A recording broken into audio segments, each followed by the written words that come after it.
Bismillahirrahmanirrahim. Assalamu alaikum. Students, my name is Amir Abdullah. I am your chemistry teacher. Students, आज हम discuss करेंगे enzyme.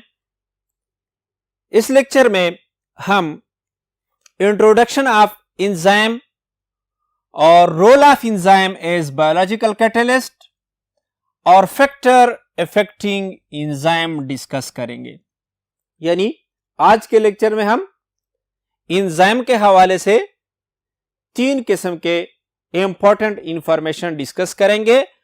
First part में हम enzyme की introduction पढ़ेंगे कि इंजाइम क्या है, why they are called enzyme, और उसके बाद हम उसका रोल पढ़ेंगे इंजाइम्स का कि इंजाइम का एज ए बायोलॉजिकल कैटलिस्ट क्या रोल है फूड की डाइजेशन में. और फिर हम फैक्टर अफेक्टिंग इंजाइम यानी टेम्परेचर और पीएच चेंज करने से इंजाइम के एक्टिविटीज पे क्या असर होता है. तो ये 3 चीजें हम आज के लेक्चर में डिस्कस करेंगे. स्टूडेंट्स, अगर हम देख लें हमारे जिस्म के अंदर सैकड़ों मुख्तलिफ किस्म के केमिकल रिएक्शन, बायोलॉजिकल रिएक्शन होते रहते हैं. 100 of biological reaction taking place every minute in different parts of the body. जितने भी ऑर्गेनिज्म है उनके बॉडीज के अंदर हर लम्हा, हर टाइम और डिफरेंट पार्ट्स में डिफरेंट रिएक्शन होते रहते हैं. और ये रिएक्शन फॉर ऑब्टेनिंग एनर्जी, या तो हम एनर्जी हासिल करने के लिए हमारे जिस्म के अंदर या अदर ऑर्गेनिज्म के जिस्म के अंदर केमिकल रिएक्शन होते हैं. Are for synthesizing the protoplasm, protoplasm के सिंथेसिस के लिए, या डाइजेशन, एब्जॉर्प्शन और एसिमिलेशन ऑफ फूड के लिए. यानी जानदारों के जिस्म के अंदर हर लम्हा, हर लहजा मुख्तलिफ किस्म के केमिकल रिएक्शन होते रहते हैं. These reactions are catalyzed by certain special proteins जिसको हम इंजाइम कहते हैं. अगर हम देख लें ऑर्गेनिज्म के जिस्म के अंदर जो रिएक्शन होते हैं उनको खास किस्म के प्रोटीन जिनको हम इंजाइम कहते हैं ये कैटलाइज करते हैं. स्टूडेंट्स, वर्ड इंजाइम जो है ये ग्रीक वर्ड है जो कि इन और जाइम से है. इन मीन इनसाइड एंड जाइम मीन ईस्ट. चूंकि फर्स्ट ऑफ ऑल इंजाइम की एक्टिविटीज ईस्ट के अंदर स्टडी की गई थी, इंजाइम ईस्ट के अंदर स्टडी हुए थे, तो इसलिए इसको ग्रीक वर्ड्स के मुताबिक नाम एंजाइम दिया गया, इनसाइड द ईस्ट. स्टूडेंट्स, किस तरह डिफाइन करते हैं? Enzyme is defined as complex organic substance which alter the rate. Enzyme क्या है? कंप्लेक्स ऑर्गेनिक सब्सटेंसेस है. हमने पढ़ा कि यह क्या है? Special type of protein. और प्रोटीन क्या है? कॉम्प्लेक्स ऑर्गेनिक सब्सटेंस है, कॉम्प्लेक्स ऑर्गेनिक मॉलिक्यूल्स है. तो एंजाइम जो है they are defined as complex organic molecule, complex organic substances which alter the rate, जो रेट को क्या करते हैं? केमिकल रिएक्शन के चेंज करते हैं of an already initiated biochemical reaction. क्या करते हैं? एक ऑर्गेनिज्म के अंदर जो बायोकेमिकल रिएक्शन हो रहे होते हैं, ऑलरेडी इनिशिएटेड बायोकेमिकल रिएक्शन के रेट को अल्टर करते हैं, लेकिन without itself being Altered permanently during the reaction. खुद अल्टर नहीं होते, परमानेंटली अल्टर नहीं होते इसी केमिकल रिएक्शन के दौरान. तो उन सब्सटेंसेस को हम एंजाइम्स कहते हैं. यानी एंजाइम्स क्या है स्टूडेंट्स? बायोलॉजिकल कैटलिस्ट हैं जो ऑर्गेनिज्म के जिस्म के अंदर बायोलॉजिकल रिएक्शंस जो होते हैं, बायोकेमिकल रिएक्शंस जो होते हैं, उनके रेट को स्पीड अप करते हैं, रेट को अल्टर करते हैं और खुद इसमें परमानेंटली अल्टर नहीं होते, तो उन सब्सटेंसेस को हम एंजाइम्स कहते हैं। Students, enzyme are soluble colloidal organic catalyst. क्या होते हैं? सॉल्युबल कोलाइडल ऑर्गेनिक कैटलिस्ट है जो कि प्रोटीन इन नेचर है। यानी अगर हम एंजाइम की स्ट्रक्चर को स्टडी करें तो they are protein in nature और नॉन हाइड्रोलाइजेबल होते हैं। अगर हम इसको देख लें, they are precipitated by the usual protein precipitating agent. अगर हम नेचर को स्टडी करें एंजाइम की, प्रोटीनियस इन नेचर है और वो एजेंट्स जो प्रोटीन को प्रेसिपिटेट कर सकते हैं उनसे एंजाइम भी क्या होते हैं? प्रेसिपिटेट होते हैं। और deactivated by extreme alteration of pH and high temperature. जिस तरह प्रोटीन्स जो है हाई टेम्परेचर से डीनेचर्ड होते हैं, एंजाइम भी अगर हम इसको हाई टेम्परेचर को एक्सपोज करें या हाई पीएच को एक्सपोज करें तो ये क्या हो जाते हैं? डीएक्टिवेटेड हो जाते हैं। एंजाइम की एक्टिविटी खत्म हो जाती है या कम पड़ जाती है टेम्परेचर चेंज करने के साथ या पीएच के चेंज करने के साथ। और एंजाइम जो है ये हाई स्पेसिफिक इन एक्शन है, यानी मुख्तलिफ बायोकेमिकल रिएक्शन को कैटलाइज करने के लिए स्पेसिफिक एंजाइम्स यूज होते हैं।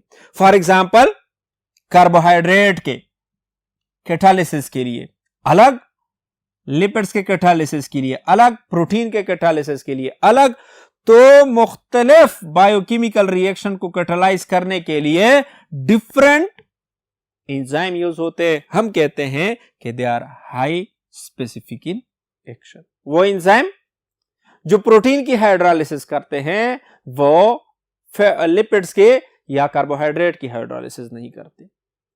जो कैटलिस्ट, जो एंजाइम कार्बोहाइड्रेट के हाइड्रोलाइसिस करते हैं, हाइड्रोलाइज करते हैं कार्बोहाइड्रेट को, वो प्रोटीन पे एक्शन नहीं करते।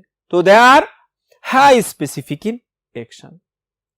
स्टूडेंट्स, हम इसका रोल देखते हैं कि एज बायोकैटलिस्ट एंजाइम का क्या रोल है। नेक्स्ट बोर्ड पे जाते हैं। स्टूडेंट्स, हम role of enzyme as biocatalyst देखते हैं। इस बायोकैटलिस्ट हम एंजाइम के रोल को डाइजेशन ऑफ कार्बोहाइड्रेट में, डाइजेशन ऑफ फैट्स में और डाइजेशन ऑफ प्रोटीन में स्टडी करेंगे। स्टूडेंट्स, जिस तरह हमने इंट्रोडक्शन में बताया कि एंजाइम जो है ये स्पेसिफिक इन एक्शन होते हैं, तो हम यहां पे देखते हैं कि कार्बोहाइड्रेट की डाइजेशन में इसका क्या रोल है। स्टूडेंट्स, हम कार्बोहाइड्रेट की डाइजेशन या प्रोटीन या फैट्स की डाइजेशन जब स्टडी करेंगे तो हम माउथ में, इंटेस्टाइन में और स्टोमिक में इसकी डाइजेशन यानी बायोलॉजिकल कैटलिस्ट की एक्टिविटी या एंजाइम की एक्टिविटी ऑब्जर्व करेंगे।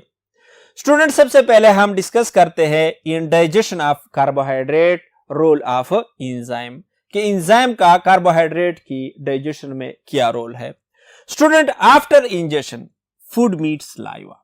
जो ही हम फूड ले लेते हैं मुंह में तो वो सलाइवा के साथ मिक्सअप हो जाता है, मिक्स हो जाता है, मिक्स हो जाता है मुंह के अंदर।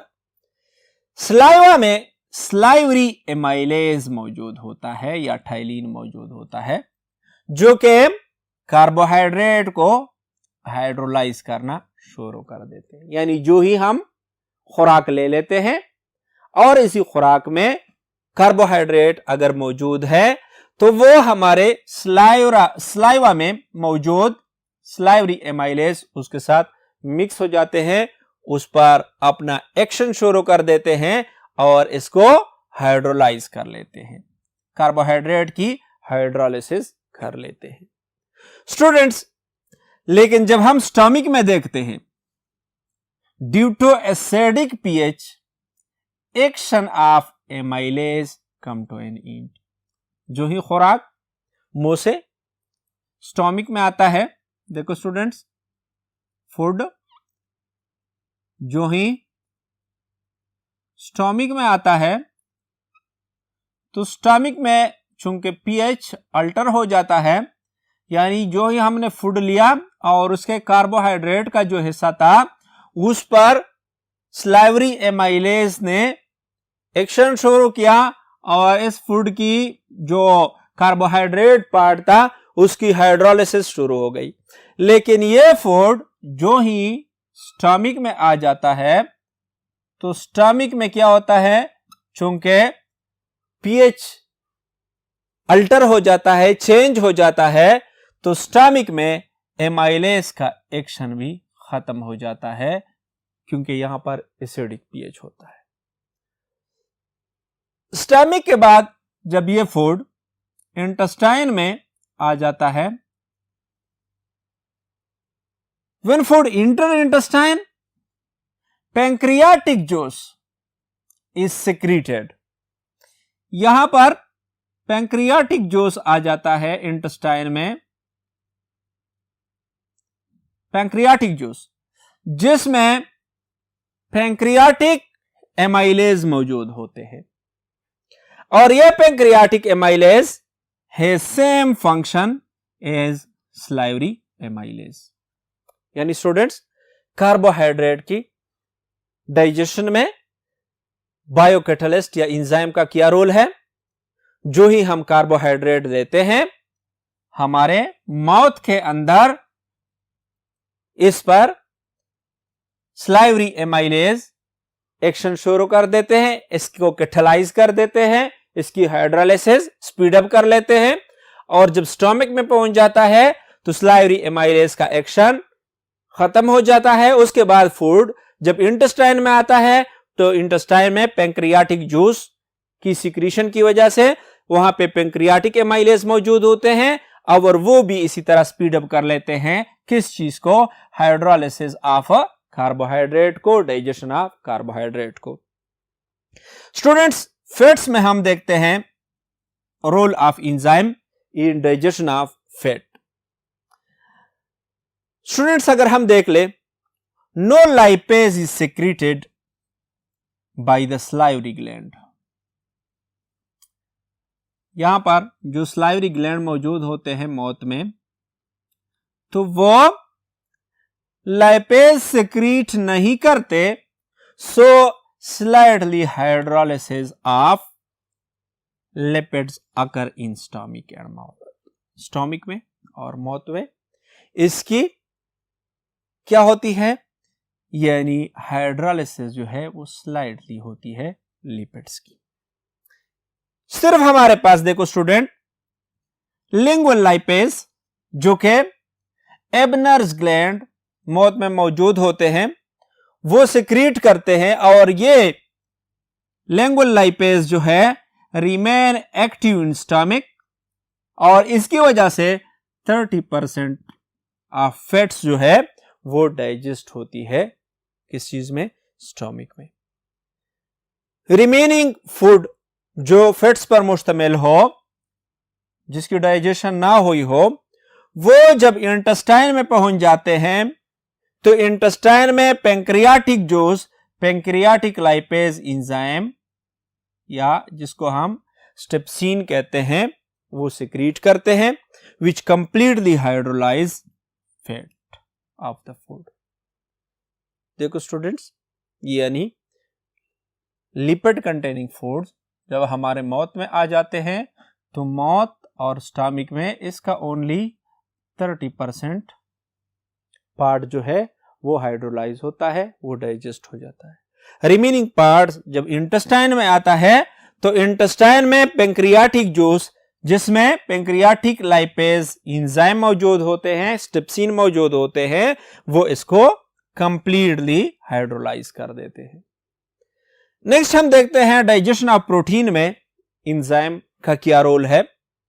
Digestion of protein started in stomach, क्योंकि माउथ में प्रोटीन डाइजेस्टिव एंजाइम मौजूद नहीं होते, तो जो ही प्रोटीनियस फूड स्टमक में पहुंच जाता है तो इसकी डाइजेशन स्टार्ट हो जाती है। इन गैस्ट्रिक जूस स्टमक में पेप्सिन मौजूद होता है जो कि प्रोटीन पर अपना एक्शन शुरू कर देते हैं, यानी प्रोटीन के रिएक्शन को, प्रोटीन के डाइजेशन को कैटालाइज कर देते हैं।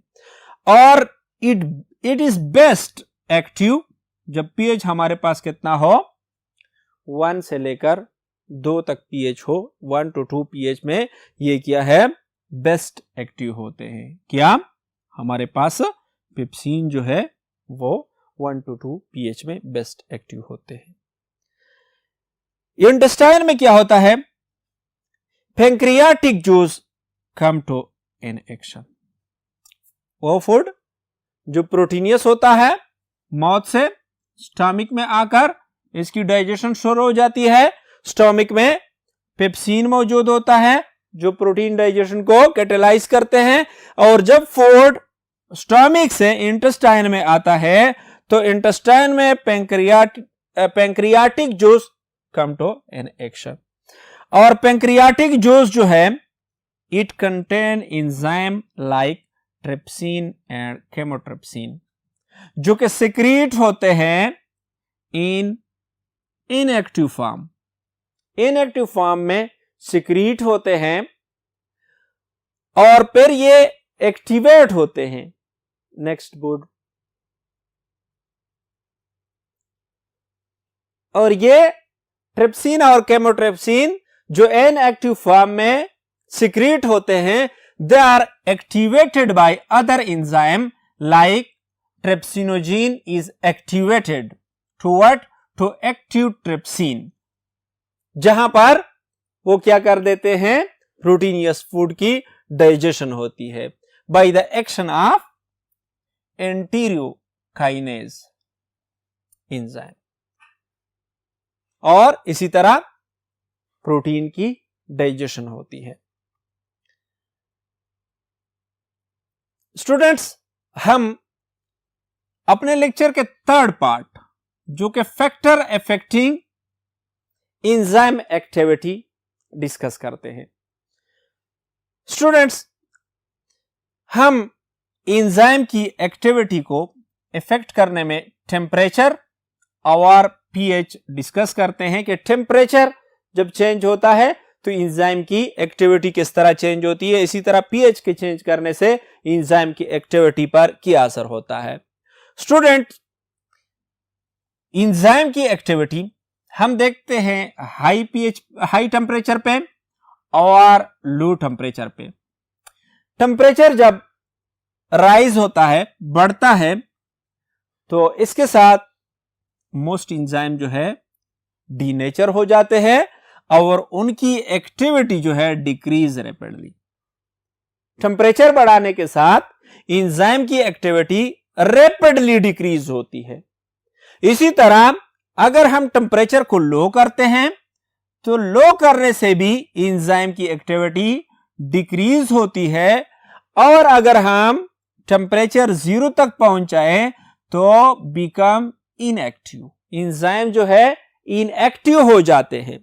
अब वो टेम्परेचर जिस पर एंजाइम मैक्सिमम एक्टिविटी शो करते हैं उस टेम्परेचर को हम ऑप्टिमम टेम्परेचर कहते हैं।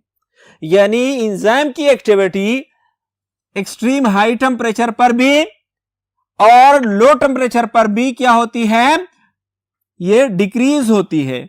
और वो टेम्परेचर जिस पर मैक्सिमम एक्टिविटी शो करते हैं एंजाइम्स उसको हम ऑप्टिमम टेम्परेचर कहते हैं।